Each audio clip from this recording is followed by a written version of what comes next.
Kick ವಿಶೇಷ ಕಾರ್ಯಕ್ರಮಕ್ಕೆ ಸ್ವಾಗತ. ನಾನು ಮಧು ನಾಗೇಶ್. ನಿನ್ನೆ ನಡೆದಿದ್ದು CSK ವರ್ಸಸ್ LSG ಮ್ಯಾಚ್. ಅಂದರೆ 4 ಮ್ಯಾಚ್ಗಳ ನಂತರ ಚೆನ್ನೈ ಸೂಪರ್ ಕಿಂಗ್ಸ್ ಗೆದ್ದು ಬೀಗಿದೆ. ಸೊ ಅದ್ರ ಕುರಿತು ಇವತ್ತು ಮಾತನಾಡ್ತಾ ಹೋಗೋಣ. ನಿನ್ನೆ ಹೇಗಾಡಿದ್ರು, CSKಗೆ LL ಪ್ಲಸ್ ಆಯಿತು, ಹಾಗೆ LSGಗೆ L ಮೈನಸ್ ಆಯಿತು ಅನ್ನೋದ್ರ ಕುರಿತಾಗಿ ಫುಲ್ ಡೀಟೇಲ್ಸನ್ನು ತಿಳಿಸ್ಕೊಡೋದಕ್ಕೆ ನನ್ನ ಜೊತೆ ನನ್ನ ಕೊಲೀಗ್ ಇದ್ದಾರೆ, ಮಲ್ಲಿಕಾರ್ಜುನ್ ಪಾಟೀಲ್ ಅವರನ್ನ ಕಾರ್ಯಕ್ರಮಕ್ಕೆ ವೆಲ್ಕಮ್ ಮಾಡೋಣ. Hi Patil sir, welcome to show. ಹೇಳಿ, ಅಂದರೆ ಸತತವಾಗಿ 4 ಸೋಲುಗಳ ನಂತರ CSK ಅದು LSG ತವರಲ್ಲಿ ಗೆದ್ದಿದೆ ಅಲ್ಲ, ಒಂದು ರೀತಿ ಓಕೆ ಅಂತ ಅನ್ನಿಸ್ತು. ಸೊ ನಿನ್ನೆ ಮ್ಯಾಚ್ ಬಗ್ಗೆ ಏನ್ ಹೇಳ್ತೀರಾ? ನಿಮ್ಗೆ ಒಂದು ಗುರು ಶಿಷ್ಯರ ಕಾಳಗ, ಒಂದ್ ಕಡೆ ರಿಷಬ್ ಪಂತ್, ಇನ್ನೊಂದ್ ಕಡೆ ನಮ್ಮ ಧೋನಿ.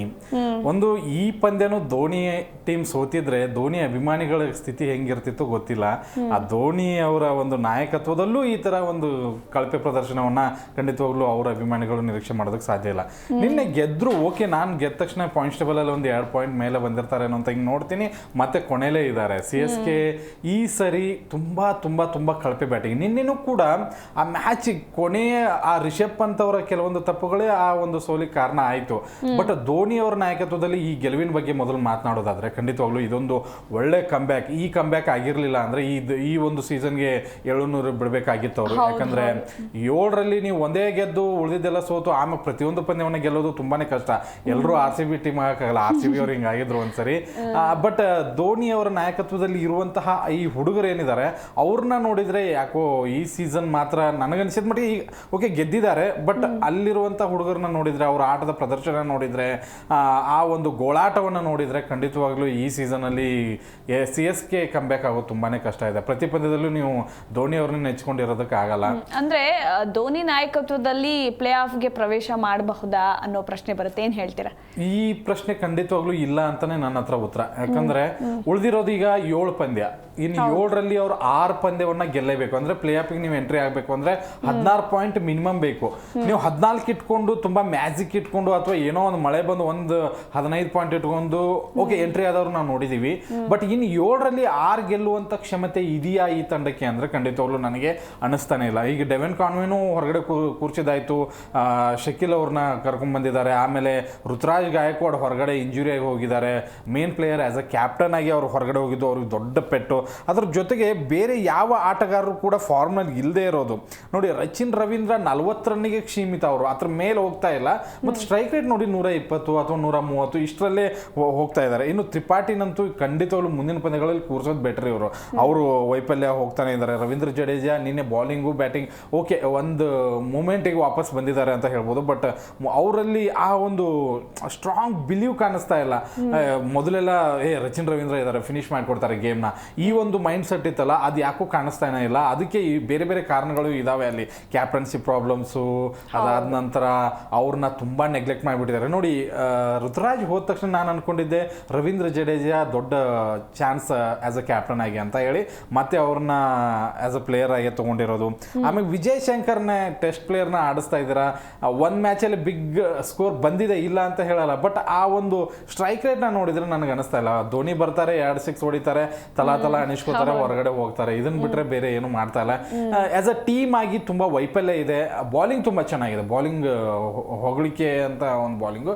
ಬಟ್ ಬ್ಯಾಟಿಂಗ್ ತುಂಬಾ ಕೊಲ್ಯಾಪ್ಸ್ ಆಗಿರೋದ್ರಿಂದ ನಿನ್ನೆ 160+ ನೋಡಿ. ನೀವು 5-6 ವರ್ಷದಿಂದ 180+ ಚೇಜೇ ಮಾಡಿಲ್ಲ CSK. ಇದೊಂದು ದೊಡ್ಡ ಕೆಟ್ಟ ರೆಕಾರ್ಡ್ ಇದು. ಅಂದ್ರೆ ನಿಮ್ ಬ್ಯಾಟಿಂಗ್ ಹೇಗಿದೆ ಅಂತಂದ್ರೆ ತುಂಬಾ ಸೀನಿಯರ್ಗಳನ್ನ ತಗೋತಾರೆ. ಅವ್ರು ಮೊದಲಿಂದನೂ ಹಾಗೆ ಸೀನಿಯರ್ ಪ್ಲೇಯರ್ಸ್ಗಳನ್ನ ತಗೊಂಡು ಮ್ಯಾಚ್ ಗೆಲ್ಸಿದ್ದನ್ನ ಉಂಟು. ಬಟ್ ಈಗೆಲ್ಲ ಯಂಗ್ಸ್ಟರ್ಸ್ ಮತ್ತೆ ಈಗಿನ ಪಿಚ್ಗಳು ಬೇರೆ. ಈಗಿನ ಪಿಚ್ ಹೆಂಗೆ ಅಂತಂದ್ರೆ 200+ ರನ್ ಇದ್ರೆ ಮಾತ್ರ ಚೇಂಜ್ ಮಾಡೋದಕ್ಕೆ ಸಾಧ್ಯ. ಅದನ್ನ ಬಿಟ್ರೆ ನೀವು 180+ 5-6 ವರ್ಷದಿಂದ ಟಾರ್ಗೆಟ್ ಚೇಸ್ ಮಾಡ್ತಾ ಇಲ್ಲ ಅಂದ್ರೆ ಖಂಡಿತವಾಗ್ಲೂ ಅದನ್ನ ಮೈನಸ್ ಆಗಿ ಎದುರಾಳಿ ತಂಡ ತುಂಬಾ ಚೆನ್ನಾಗಿ ತಗೊಳುತ್ತೆ. ಯಾಕಂದ್ರೆ ಮೊದಲು ಬ್ಯಾಟಿಂಗ್ ಮಾಡಿದ್ರೆ 180 ಮಾಡಿದ್ರೆ ಇವ್ರು ಹೊಡೆಯೋದಿಲ್ಲ ಅನ್ನೋದು ಕನ್ಫರ್ಮ್. ಅದನ್ನ ಈಸಿಯಾಗಿ ಮಾಡ್ಕೊಂಡಿದ್ದಾರೆ. 166 ಹೊಡೆದ್ರು ಕೂಡ ನಿನ್ನೆ ಸ್ಟ್ರಗಲ್ ಮಾಡಿದ್ರು ಇವರು. ಅಕಸ್ಮಾತ್ ಆಗಿ ಧೋನಿ ದುಬೈ ಅಲ್ಲಿ ಏನಾದ್ರೂ ಒಂದು ಸಣ್ಣ ಮಿಸ್ಟೇಕ್ ಆಗಿದ್ರು ಕೂಡ ಉಡಿಸಾಗ್ತಿತ್ತು ಪಂದ್ಯ. ನಿನ್ನೆ ನಿನ್ನೆ ಖಂಡಿತವಾಗ್ಲೂ CSK ಒಂದು ಏನು ಬರಡು ಭೂಮಿಯಲ್ಲಿ ಒಂದ್ ಸಣ್ಣ ಮಳೆ ಬಂದಂಗಾಗಿದೆ, ಅದನ್ನ ನೀರ್ ಸಿಗ್ದಂಗ ಆಯ್ತಷ್ಟೇ. ಅಂಡ್ ಧೋನಿ ಶಿವಮ್ ದುಬೆ ಪಾರ್ಟ್ನರ್ಶಿಪ್ ಇಂದ ಒಂದ್ ಸ್ವಲ್ಪ ಗೆಲ್ತು ಮ್ಯಾಚ್ ಅಂತ ಹೇಳಿ ಆ ಪಾರ್ಟ್ನರ್ಶಿಪ್ ಬಗ್ಗೆ ಖಂಡಿತವಾಗ್ಲು ಒಳ್ಳೆ ಇಂಪ್ರೆಸಿವ್ ಪಾರ್ಟ್ನರ್ಶಿಪ್. ಏನು ಅಂತಂದ್ರೆ ಆ ಮೂಮೆಂಟ್ ಅಲ್ಲಿ ವಿಕೆಟ್ಸ್ ಹೋಗಿತ್ತು, ಆಮೇಲೆ ಓವರ್ಗೆ 12 ರನ್ ಬೇಕಾಗಿತ್ತು ಅವಾಗ. ಆ ಮೂಮೆಂಟ್ ಅಲ್ಲಿ ಮತ್ತೆ ಇನ್ನೊಂದೇನು ಅಂದ್ರೆ ಧೋನಿ ಆರಂಭದಲ್ಲೇ ಬಂದು ಬಿಗ್ ಹಿಟ್ ಗಳನ್ನ ಮಾಡೋದು ನಾವು ನೋಡಿಲ್ಲ.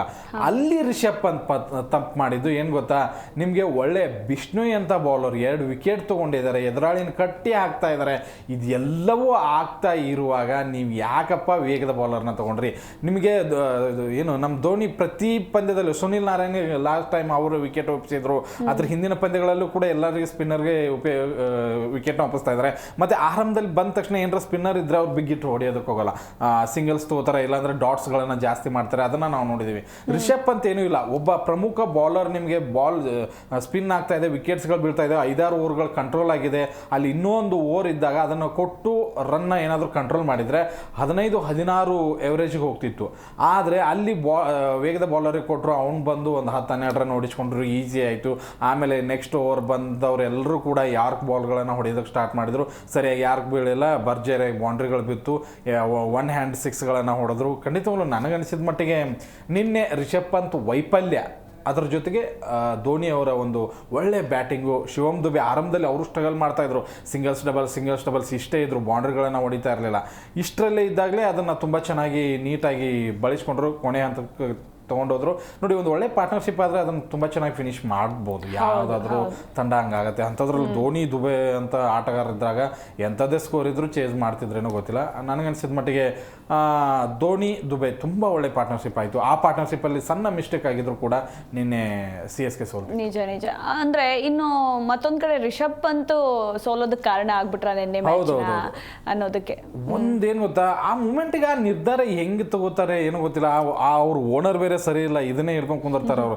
ಮ್ಯಾಚ್ ಮುಗಿದ ತಕ್ಷಣ ಬಾಯಲ್ಲಿ ಏನ್ ಮಾಡ್ತಾ ಇದೆ, 27 ಕೋಟಿ ಕೊಟ್ಟಿದ್ದೀನಿ ನನಗೆ ಹೆಂಗೆ ಅಂತ ಮೊದಲೇ ಟ್ರೋಲ್ ಅಂಥದ್ರಲ್ಲಿ ಇದೊಂದು ದೊಡ್ಡ ತಪ್ಪು. ನೋಡಿ, ಇಡೀ ಕ್ರಿಕೆಟ್ ಪ್ರೇಮಿಗಳೆಲ್ಲ ನಿನ್ನೆ ಅದೇ ಒಂದು ದೊಡ್ಡ ಪ್ರಶ್ನೆ ಆಗ್ತಾ ಇರೋದು ಏನು ಗೊತ್ತಾ, ಅಲ್ಲಿ ಬಿಷ್ಣೋಯ್ ಅವರು ವಿಕೆಟ್ಸ್ ತಗೋತಾ ಇದ್ದಾರೆ, ರನ್ ಕಂಟ್ರೋಲ್ ಮಾಡ್ತಾ ಇದ್ದಾರೆ, ಬೇರೆ ಬೇರೆ ಸ್ಪಿನ್ನರ್ಸ್ಗಳು ಬಂದು ಪೂರ್ತಿ ಮ್ಯಾಚ್ನ ಆರಂಭದಲ್ಲಿ ಮ್ಯಾಚ್ ಹೋಗ್ಬಿಟ್ಟಿತ್ತು LSG ಕಡೆಯಿಂದ, ಅದನ್ನು ಕಮ್ಬ್ಯಾಕ್ ಮಾಡಿ ತೊಗೊಂಬಂದು ರಿಷಬ್ ಪಂತ್ ಕೈಲಿ ಕೊಟ್ಟಿದ್ದೇ ಸ್ಪಿನ್ನರ್ಸ್ಗಳು, ಅವ್ರನ್ನೇ ನಮ್ಮದೇ ನೀವು ವೇಗದ ಬೌಲರ್ಗಳಿಗೆ ಬಂದ್ರಿ ಅಂದರೆ ಖಂಡಿತವಾಗ್ಲೂ ದೊಡ್ಡ ತಪ್ಪದು. ಬಿಷ್ಣೋಯ್ ಅವರಿಗೆ ಅಲ್ಲಿ ಬೌಲಿಂಗ್ ಕೊಡಲೇಬೇಕಾಗಿತ್ತು. ಮತ್ತು ಇನ್ನೊಂದು, ವೇಗದ ಬೌಲರ್ಗಳಿಗೆ ಹೊಡಿಸ್ಕೊಂಡ್ರು ಕೂಡ ಅವ್ರಿಗೆ ಯಾವ ರೀತಿ, ಯಾಕಂದರೆ ಇಂಟರ್ನ್ಯಾಷನಲಲ್ಲಿ ಇಷ್ಟೊಂದು ಅನುಭವ ಇದೆ, ಧೋನಿ ಅವ್ರ ಜೊತೆನೂ ಆಡಿದ್ದೀರಿ, ಎಲ್ಲ ಬೌಲರ್ಸ್ಗಳಲ್ಲಿ ಪಳಗಿದ್ದೀರಿ, ಪಿಚ್ಗಳು ಯಾವ ರೀತಿಯಾಗಿದೆ ಅನ್ನೋದು ನಿಮಗೆ ಗೊತ್ತಿದೆ.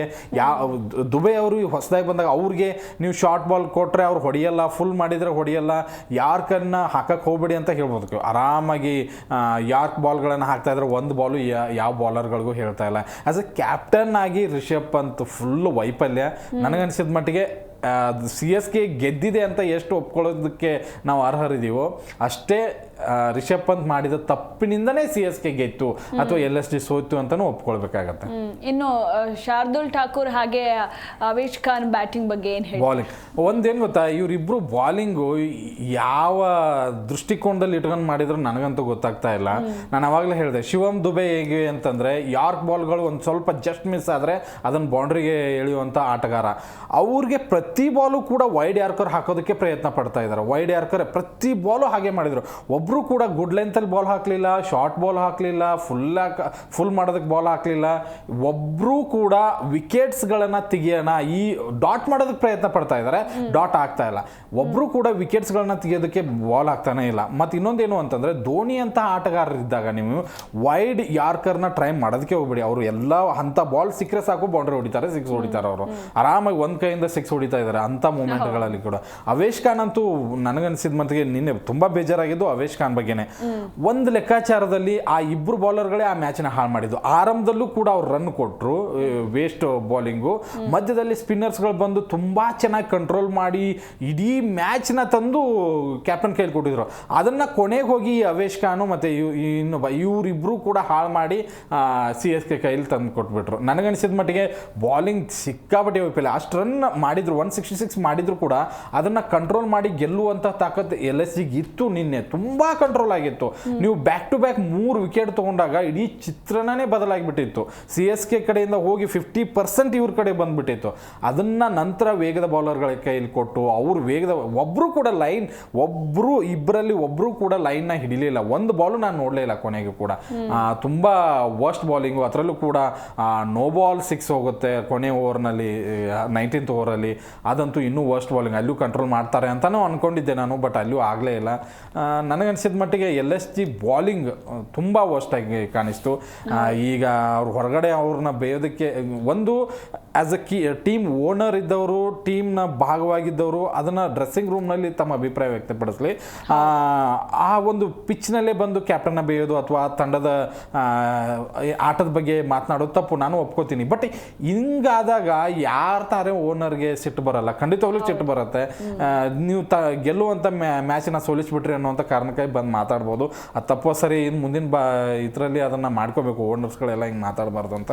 ಬಟ್ ನನಗನ್ಸಿದ ಮಟ್ಟಿಗೆ ರಿಷಬ್ ಪಂತ್ ಆಗಿರ್ಬೋದು, ಆತನ ಬಾಲಿಂಗ್ ಅಟ್ಯಾಕ್ ಟೀಮ್ ಏನಿದೆಯಲ್ಲ ಅದಾಗಿರ್ಬೋದು, ಎಲ್ಲವೂ ಕೂಡ ನಿನ್ನೆ ವೈಫಲ್ಯದ ಮೇಲೆ ವೈಫಲ್ಯ. CSK ಕಡೆ ನನಗೆ ಪ್ಲಸ್ ಏನು ಅನಿಸ್ಲಿಲ್ಲ, ಬಟ್ ಮೈನಸ್ಗಳನ್ನೇ LSG ಇರುವಂತಹ ಮೈನಸ್ಗಳನ್ನೇ ಅವ್ರು ತಗೊಂಡು ಅದನ್ನ ಪ್ಲಸ್ ಮಾಡಿ ಗೆದ್ಕೊಂಡ್ಬಿಟ್ರು. ನಿಜ. ಇನ್ನು ಮತ್ತೊಂದ್ ಕಡೆ ಶೇಖ್ ರಶೀದ್ ಆಯ್ಕೆ CSKಗೆ ಎಷ್ಟು ಪ್ಲಸ್ ಆಯ್ತು ಅಂತ? ತುಂಬಾ ಪ್ಲಸ್ ಆಯ್ತು. ಯಾಕಂದ್ರೆ ಈ ಒಂದು ತಂಡದಲ್ಲಿ ಬದಲಾವಣೆ ಬೇಕಾಗಿತ್ತು. ಸತತ 4 ಸೋಲಿನ ನಂತರನೂ ಕೂಡ ಸೇಮ್ ಟೀಮ್ನ ಇಳಿಸ್ತಾರೆ ಅಂದ್ರೆ ದಡ್ರ ಅವರು.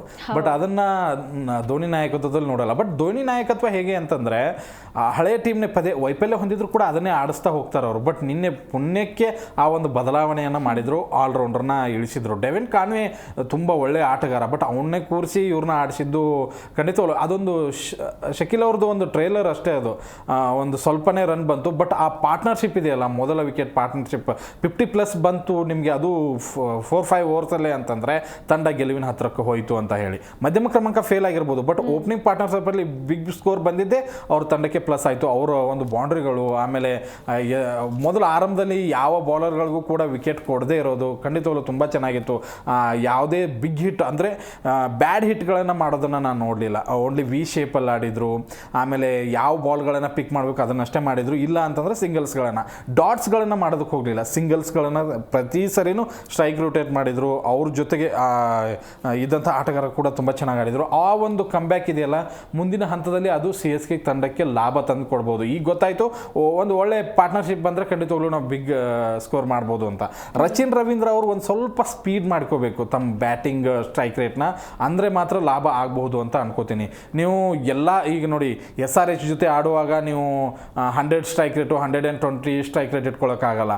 ಅದರಲ್ಲೂ ಕೂಡ ಈ ಮುಂದೆ RCB ಪಂದ್ಯ ಮೇಲೂ ನಮ್ಮ ಚಿನ್ನಸ್ವಾಮಿಲಿದೆ, ಅದು ದೊಡ್ಡ ಮ್ಯಾಚ್. ಅಂಥದ್ರಲ್ಲೂ ಕೂಡ ಇಂಥ ಬ್ಯಾಟಿಂಗ್ ಲೈನಪ್ನ ಇಳಿಸ್ಕೊಳ್ಳೋಕ್ಕಾಗಲ್ಲ.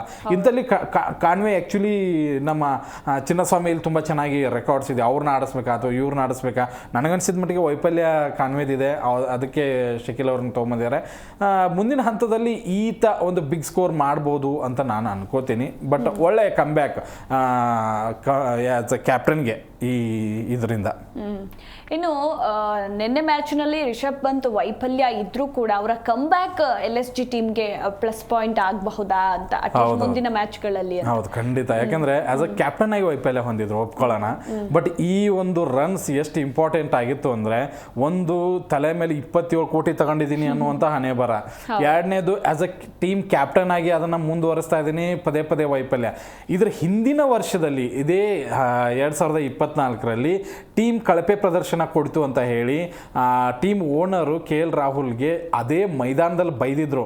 ಅವಾಗ ಎಲ್ಲರೂ ಟ್ರೋಲ್ ಮಾಡ್ತಾಯಿದ್ರು, ಪಂತ್ ಹೋಗಿದ್ದಾನೆ, ಪಂತು ಕೂಡ ಒಂದು ಸ್ವಲ್ಪ ಮೈಂಡ್ಸೆಟ್ ಬೇರೆ, ಒಂದು ಸ್ವಲ್ಪ ಅಗ್ರೆಸಿವ್ ಆಗಿರ್ತಾರೆ, ಅವರು ಓನರ್ ಬಂದು ಬೈಬೋದು, ಹಾಗೆ ಹೀಗೆ ಎಲ್ರಿಗೂ ಕೂಡ ಆ ಒಂದು ಟ್ರೋಲು. ಅಂಥದ್ರಲ್ಲಿ ಇವ್ನು ರನ್ ಬರ್ತಾಯಿಲ್ಲ. ಒಂದು 2 ಸರಿ ಮೈದಾನದಲ್ಲೇ ಮಾಲೀಕರು ಒಂದು ಸ್ವಲ್ಪ ಟಫ್ ಆಗಿ ಮಾತನಾಡಿದರು.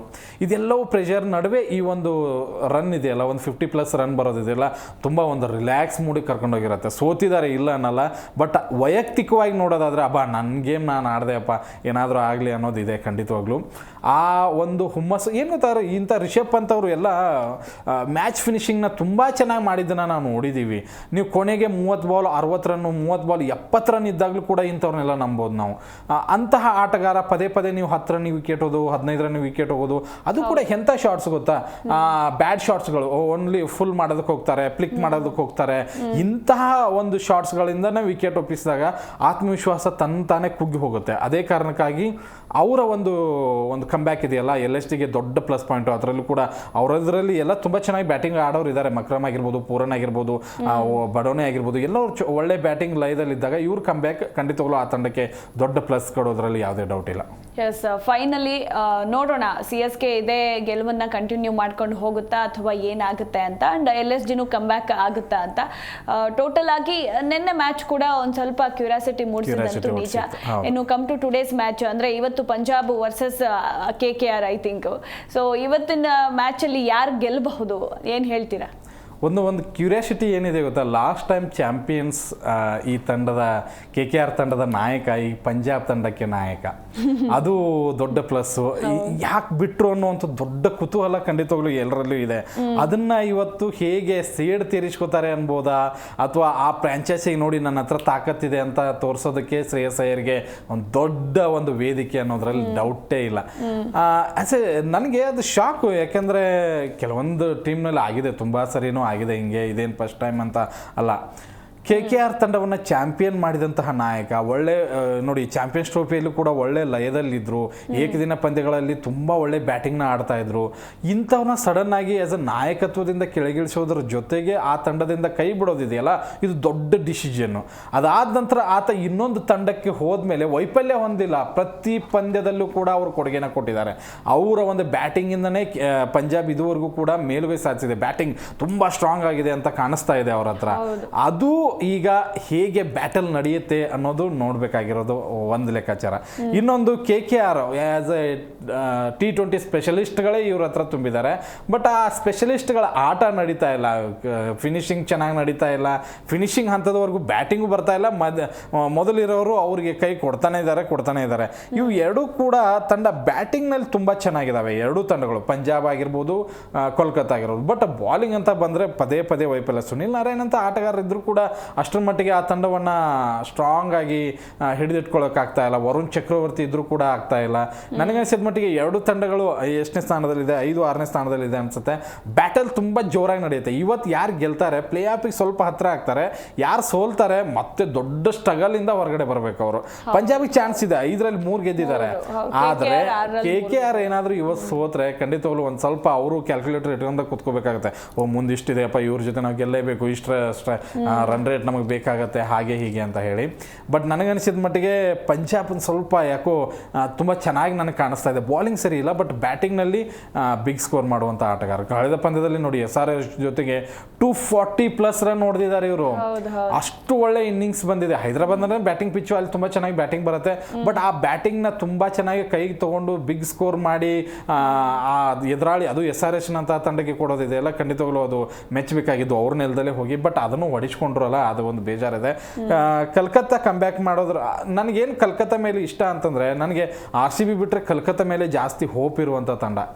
T20 ಸ್ಪೆಷಲಿಸ್ಟ್ ಇದ್ದಾರೆ ಅಲ್ಲಿ, ಪ್ರತಿಯೊಬ್ಬರು ಒಬ್ರು ಅಂತಲ್ಲ. ಲಾಸ್ಟ್ ಟೈಮ್ ಇದ್ದಂಥ 7 ಜನರನ್ನ ಅವ್ರು ರಿಟೈನ್ ಮಾಡ್ಕೊಂಡಿರೋದು. ಆಮೇಲೆ ಖರೀದಿಯಲ್ಲೂ ಕೂಡ ಒಂದು 2-3 ಜನರನ್ನ ಅವ್ರದೇ ಆದಂಥ ತಂಡದ ರಸೆಲ್ ಅಂತ ಆಟಗಾರರು ಇದ್ದಾಗ ಖಂಡಿತವಾಗ್ಲೂ ಆ ತಂಡದ ಒಂದು ಪ್ಲಸ್ ಹೇಗಿರುತ್ತೆ ಅಂದರೆ, ಬಿಗ್ ಮ್ಯಾಚ್ ನೋಡ್ಬೋದು ಅಂತ ಹೇಳಿ. ಸುನಿಲ್ ನಾರಾಯಣ್ ನಿಮಗೆ ಬಾಲಿಂಗ್ನಲ್ಲೂ ಕಾಂಟ್ರಿಬ್ಯೂಷನ್ ಕೊಡ್ತಾ ಇದ್ದಾರೆ, ಬ್ಯಾಟಿಂಗ್ನಲ್ಲೂ ಕಾಂಟ್ರಿಬ್ಯೂಷನ್ ಕೊಡ್ತಾ ಇದ್ದಾರೆ. ವರುಣ್ ಚಕ್ರವರ್ತಿ ಅಂತಹ ಆಟಗಾರರಿದ್ದಾರೆ. ಡಿಕಾಕ್ ಓಪನಿಂಗ್ನಲ್ಲಿ ಬಿಗ್ ಬ್ಲಾಸ್ಟ್ ಮಾಡುವಂಥ ಆಟಗಾರರಿದ್ದಾರೆ. ಇಂಥ ಆಟಗಾರರಿದ್ದರೂ ಕೂಡ ಎಲ್ಲೋ ಆ ಸಣ್ಣ ಪುಟ್ಟ ವೈಫಲ್ಯಗಳಿಂದ, ಆಮೇಲೆ ನಾಯಕತ್ವ ಬದಲಾವಣೆಯಿಂದ ಇದೆಲ್ಲೋ ಒಂದು ಸಣ್ಣ ಮೈನಸ್ ಆಯಿತು ಅಂತ ಅನ್ಸುತ್ತೆ ನನಗೆ. ಎಸ್. ಇನ್ನು ಮ್ಯಾಕ್ಸ್ವೆಲ್ ಇವತ್ತಾದ್ರೂ ಕಂಬ್ಯಾಕ್ ಆಗ್ತಾರಾ ಇಲ್ವಾ? ಯಾಕಂದ್ರೆ ಪದೇ ಪದೇ ವೈಫಲ್ಯ ಹೊಂದುತ್ತಾ ಇದ್ದಾರೆ. ಸೊ ಹೆಂಗ್ ಆಡ್ತಾರೆ ಅಂತ ಆರ್ ಸಿ ಬಿಯಿಂದ ಬಿಟ್ಟಿದ್ದೆ ಒಳ್ಳೇದಾಯ್ತು ಅಂತ ಅನಿಸ್ಬಿಟ್ಟಿದೆ ಈಗ ಕೆಲವೊಬ್ರನ್ನ. ಅಂಥದ್ರಲ್ಲಿ ಈ ಮ್ಯಾಕ್ಸ್ವೆಲ್ ಕೂಡ ಒಬ್ರು. ಒಂದು ಏನು ಗೊತ್ತಾ, ಮ್ಯಾಕ್ಸ್ವೆಲ್ ಅಂದ ತಕ್ಷಣ ನಮಗೆ ಜ್ಞಾಪಕ ಬರೋದು ಅಫ್ಘಾನಿಸ್ತಾನ್ ವಿರುದ್ಧ ಒಂದು 200 ಚೇಸ್, ಅದನ್ನು ಮಾತ್ರ ಮರೆಯೋದಕ್ಕೆ ಸಾಧ್ಯನೇ ಇಲ್ಲ. ಈತನಿಗೆ ಒಂದು ಸ್ಟ್ರೈಕ್ ಸಿಕ್ಕರೆ ಅಥವಾ ಆ ಒಂದು ಬ್ಯಾಟಿಂಗ್ ಲಯ ಸಿಕ್ಕರೆ ಎಂಥದ್ದೇ ಸ್ಕೋರ್ ಇರಲಿ, ಅದು 240 ಇಲ್ಲ 280 ಇರಲಿ, ನನಗೆ ಕ್ರಿಸ್ ಗೇಲ್ ಆಟ ನೆನಪಿಸ್ಬಿಡ್ತಾರೆ ಇವರು. ಪ್ರತಿಯೊಂದು ಬಾಲ್ನು ಹಿಟ್ ಮಾಡೋದಕ್ಕೆ ಹೋಗ್ತಾರೆ, ಕುಂತು ಅಂದರೆ ಹೊರಗಡೆ ಸಿಕ್ಸೆ, ಅದರಲ್ಲಂತೂ ಡೌಟ್ ಇಲ್ಲ. ಬಟ್ ಒಂದು ಸ್ವಲ್ಪ ಲಯ ಕಂಡ್ಕೋಬೇಕು. ಆ್ಯಸ್ ಎ ಬ್ಯಾಟರ್ ಆಗಿ ನಿಮಗೆ ಮಧ್ಯಮ ಕ್ರಮಾಂಕದಲ್ಲಿ ಅಷ್ಟು ಸರಿ ಅವಕಾಶಗಳು ಸಿಗ್ತಾ ಇರುವಾಗ ಖಂಡಿತವಾಗ್ಲೂ ಅದನ್ನು ಉಪಯೋಗ ಮಾಡ್ಕೊಳ್ಬೇಕು. ಆರ್ ಸಿ ಬಿಯಿಂದ ಬಿಟ್ಟಿದ್ದಕ್ಕೆ ಕಾರಣನೇ ಇದು. ನೀವು 10 ಮ್ಯಾಚ್ಗಳಲ್ಲಿ 2 ಮ್ಯಾಚ್ ಹೊಡಿತೀರ, ಇನ್ನು 8 ಮ್ಯಾಚ್ಗಳಲ್ಲಿ ಬಂದು ಫಸ್ಟ್ ಬಾಲೇ ವಿಕೆಟ್ನ ಒಪ್ಪಿಸ್ತಾ ಇದ್ರೆ ಯಾರು ಮಾತ್ರ ತಗೋತಾರೆ? 2 ಮ್ಯಾಚ್ ಆಡಿದರೆ ನಾವಂತೂ ಪ್ಲೇ ಆಫ್ ಹೋಗಲ್ಲ ಅಥವಾ ಫೈನಲ್ಗೆ ಹೋಗಲ್ಲ. ಇದೇ ಕಾರಣಕ್ಕಾಗಿ ಬಿಟ್ಟಿರೋದು. ನೋಡಿ, ಬಂದ ತಕ್ಷಣನೇ ಈಗ ಧೋನಿನೂ ಕೂಡ ಇವ್ರಿಗಿಂತ ಚೆನ್ನಾಗೇ ಆಡ್ತಾರೆ, ಆಮೇಲೆ ರಿಷಬ್ ಪಂತ್ ಕೂಡ ಇದಕ್ಕಿಂತ ಭರ್ಜರಿಯಾಗಿ ಆಡ್ತಾರೆ. ಆದರೆ ಬಂದ ತಕ್ಷಣ ಯಾವ ಬಾಲರ್ ಇದ್ದಾರೆ, ಆ ಸಿಚುವೇಶನ್ ಏನಿದೆ, ಮತ್ತೆ ನಾವು ಬಿಗ್ ಟಾರ್ಗೆಟ್ ಮಾಡಬೇಕಾಗಿತ್ತಂದ್ರೆ ಎಲ್ಲಿಂದ ಹೊಡಿಬೇಕು, ಅಥವಾ ಚೇಸ್ ಮಾಡಬೇಕಾಗಿತ್ತು ಅಂದರೆ ಬಾಲಿಗೆ ಎಷ್ಟು ರನ್ ಬೇಕಾಗಿದೆ ಈಗಲೇ ಹೊಡಿಬೇಕಾ, ಅಥವಾ ಒಂದು ಓವರ್ ನೋಡ್ಕೊಳ್ಳೋಣ, ಬಾಲು ಸಿಂಗಲ್ಸ್ ಡಬಲ್ಸ್ಗಳನ್ನು ಕನ್ವರ್ಟ್ ಮಾಡ್ಕೊಳ್ಳೋಣ, ಅದಾದ ನಂತರ ಬಿಗ್ ಹಿಟ್ಗೆ ಹೋಗೋಣ, ಏನು ಕೇಳಕ್ಕೆ ಹೊಡಿ. ಫಸ್ಟ್ ಬಾಲ್ ಯಾವುದೇ ಬಾಲರ್ ಇರಲಿ, ಇತ್ತ ಹೆಜಲ್ವುಡ್ ಇರಲಿ, ಬಿಷ್ಣೋಯ್ ಇರಲಿ, ಈ ಕಡೆ ಯಾವೊಬ್ಬ ಸಣ್ಣ ಪುಟ್ಟ ಬಾಲರ್ ಇರಲಿ, ಸ್ಟಾರ್ಕೆ ಇರಲಿ, ಒಟ್ಟು ಮೊದಲ ಬಾಲೇ ಹಿಟ್ ಮಾಡೋದಕ್ಕೆ ಹೋದರೆ ಖಂಡಿತವಾಗ್ಲೂ ವಿಕೆಟ್ನ ಒಪ್ಪಿಸ್ತೀರಿ. ಈ ಒಂದು IPL ಇತಿಹಾಸದಲ್ಲಿ ಅತಿ ಹೆಚ್ಚು ಬಾರಿ ಮೊದಲ ಬಾಲ್ಗೆ ವಿಕೆಟ್ ಹೋದಂಥ ಪುಣ್ಯಾತ್ಮನೇ ಈತ. ಪ್ರತಿ ಮೊದಲ ಬಾಲ್ನ ಹೊಡೆಯೋದಕ್ಕೆ ಹೋಗೋಕೆ ಹೋಗ್ಬಾರ್ದು, ಸಿಚುವೇಶನ್ ತಕ್ಕಂಗೆ ಆಡಬೇಕು. ಬಟ್ ಇವತ್ತು ಆಡಿಸ್ತಾರೆ. ಇವತ್ತು ಬ್ಯಾಟಿಂಗ್ಗಿಂತನೂ ಅವ್ರ ಬಾಲಿಂಗ್ ತುಂಬ ಇಂಪಾರ್ಟೆಂಟ್ ಆಗುತ್ತೆ ಇವತ್ತು. ಯಾಕಂದರೆ ರೆಡ್ ಸಾಯಿಲ್ ಪಿಚ್ ಇರೋದ್ರಿಂದ ಆಫ್ ಸ್ಪಿನ್ ಬಾಲು ಮತ್ತು KKR ಕಡೆಗೆ ಒಂದು ಸ್ವಲ್ಪ ಲೆಫ್ಟ್ ಹ್ಯಾಂಡ್ ಬ್ಯಾಟ್ಸ್ಮನ್ಗಳು ಜಾಸ್ತಿ ಇರೋದ್ರಿಂದ ಇವರು 4 ಓವರ್ ಕೋಟಾಗನ್ನ ಮುಗಿಸಿ ಒಂದು 2 ವಿಕೆಟ್ ತಗೋತಾರೆ. ಪ್ರಿಡಿಕ್ಷನ್ ಹೇಳ್ಬಿಡಿ, ಯಾರು ಗೆಲ್ತಾರೆ, ಪಂಜಾಬ್ KKR ಅಂತ? ಒಂದು ಇವತ್ತಿನ ಪಿಚ್ ರಿಪೋರ್ಟ್ ಪ್ರಕಾರ 170-180 ರನ್ ಅಂತೂ ಖಂಡಿತವಾಗ್ಲೂ ಮಾಡ್ತಾರೆ. 180 ಮೇಲೆ ಹೋದ್ರೆ ಖಂಡಿತವಾಗ್ಲೂ ಫಸ್ಟ್ ಬ್ಯಾಟಿಂಗ್ ಮಾಡಿದಂಥ ತಂಡನೇ ಗೆಲ್ಲುತ್ತೆ. ಒಂದು ಸ್ವಲ್ಪ ಬಿಗ್ ಸ್ಕೋರ್ ಆಗೋದು ಕಡಿಮೆ ಇಲ್ಲಿ 170-180. ಬಟ್ ನನಗೆ ಅನಿಸಿದ ಮಟ್ಟಿಗೆ ಇವತ್ತು KKR ಕಮ್ ಬ್ಯಾಕ್ ಮಾಡ್ತಾರೆ ಅಂತ ಅನಿಸುತ್ತೆ. ಪಂಜಾಬ್ ಕಡೆಗೆ ಬಾಲಿಂಗ್ ಸರಿ ಇಲ್ಲ, ಇದನ್ನ ಬ್ಯಾಟಿಂಗ್ನಲ್ಲಿ ಕನ್ವರ್ಟ್ ಮಾಡಿಕೊಂಡು KKR ತುಂಬಾ ಚೆನ್ನಾಗಿ ಆಡಿ ಇವತ್ತು ವಿಕ್ಟ್ರಿನ ಸಾಧಿಸಿ ಅಂಕಪಟ್ಟಿಯಲ್ಲಿ ಮೇಲೆ ಹೋಗ್ತಾರೆ ಅಂತ ಅನ್ಸುತ್ತೆ. ನೋಡೋಣ ಹೇಗೆ ಆಡ್ತಾರೆ ಅಂತ. And thank you so much ಇಷ್ಟೊತ್ತು ಕೂತು ಅಂಡ್ ನಿನ್ನೆ ಮ್ಯಾಚ್ ಬಗ್ಗೆ ಹಾಗೆ ಇವತ್ತಿನ ಮ್ಯಾಚ್ ಬಗ್ಗೆ ನಮ್ಮ ಜೊತೆ ಹಂಚ್ಕೊಂಡಿದ್ದಕ್ಕಾಗಿ ಥ್ಯಾಂಕ್ ಯು ಸೋ ಮಚ್. ವೀಕ್ಷಕರೇ, ನೋಡಿದ್ರಲ್ಲ, ಇದಾಗಿತ್ತು ಇವತ್ತಿನ IPL ಕಿಕ್ ವಿಶೇಷ. ನೋಡ್ತಾ ಇರಿ ಜೀ ಕನ್ನಡ ನ್ಯೂಸ್, ಸತ್ಯವೇ ಸುದ್ದಿಯ ಜೀವಾಳ.